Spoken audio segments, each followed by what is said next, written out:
October 2 ഗുജറാത്തിലെ പോർബന്ദറിൽ മോഹൻദാസ് കരംചന്ദ് ഗാന്ധി ജനിച്ചു.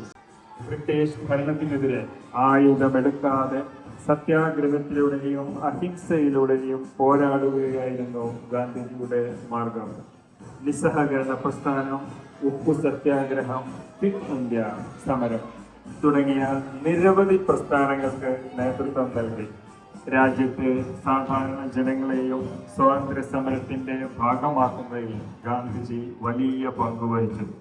സത്യം, അഹിംസ, സമാധാനം, ഐക്യം എന്നിവയായിരുന്നു അദ്ദേഹത്തിന്റെ പ്രധാന സന്ദേശങ്ങൾ. ഇന്ത്യയുടെ സ്വതന്ത്ര സമര പോരാട്ടത്തിൽ ഗാന്ധിജിയുടെ ഏറ്റവും അടുത്ത അനുയായി മുന്നണിയിൽ നിലകൊണ്ടു. 1947 ഓഗസ്റ്റ് 15 തന്റെ പുലരിയിൽ ഡൽഹിയിലെ ചെങ്കോട്ടയിൽ ആദ്യമായി നമ്മുടെ രാജ്യത്തിന്റെ പതാക ഉയർത്തിയ ധീരനായ നായകൻ ജവഹർലാൽ നെഹ്റു.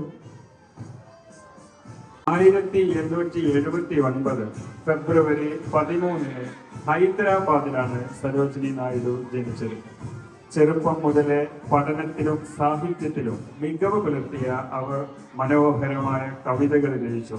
അതുകൊണ്ട് തന്നെ ഇന്ത്യയുടെ വാനമ്പാടി എന്ന പേരിൽ അവർ അറിയപ്പെട്ടു.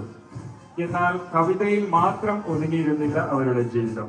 ഇന്ത്യയുടെ സ്വാതന്ത്ര്യത്തിനായി അവർ സജീവമായി പ്രവർത്തിച്ചു. ഗാന്ധിജിയോടൊപ്പം വിവിധ സ്വാതന്ത്ര്യ സമരങ്ങളിൽ പങ്കെടുത്തു. ഝാൻസിയുടെ റാണിയായി ബ്രിട്ടീഷുകാർ ഝാൻസി പിടിച്ചെടുക്കാൻ ശ്രമിച്ചപ്പോൾ ലക്ഷ്മിബായ് തന്റെ ശക്തമായി എതിർത്തു. 1857 ഒന്നാം സ്വാതന്ത്ര്യ സമരത്തിൽ അവർ ബ്രിട്ടീഷുകാർക്കെതിരെ ധീരമായി പോരാടി. തന്റെ രാജ്യത്തെയും ജനങ്ങളെയും സംരക്ഷിക്കാൻ അവർ യുദ്ധഭൂമിയിൽ മുന്നിൽ നിന്നു. വലിയ ശക്തികളെ നേരിടേണ്ടി വന്നിട്ടും അവർ ഭയപ്പെട്ടില്ല. അവരുടെ ധൈര്യവും ആത്മവിശ്വാസവും ത്യാഗവും ഇന്നും നമ്മെ പ്രചോദിപ്പിക്കുന്നു. രാജ്യസ്നേഹം നിറഞ്ഞിരുന്നിരുന്നു. ഇന്ത്യ ബ്രിട്ടീഷ് ഭരണത്തിൽ നിന്നും മോചിതമാകണം എന്നായിരുന്നു അദ്ദേഹത്തിന്റെ ഏറ്റവും വലിയ സ്വപ്നം.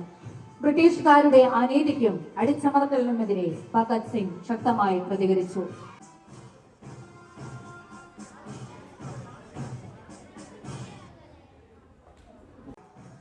തന്റെ മുന്നിൽ നിന്ന് നയിച്ച ഏറ്റവും പ്രധാനപ്പെട്ട ധീര ദേശാഭിമാനികളെ ഞങ്ങൾ നിങ്ങൾക്ക് മുന്നിൽ സമർപ്പിക്കുന്നു.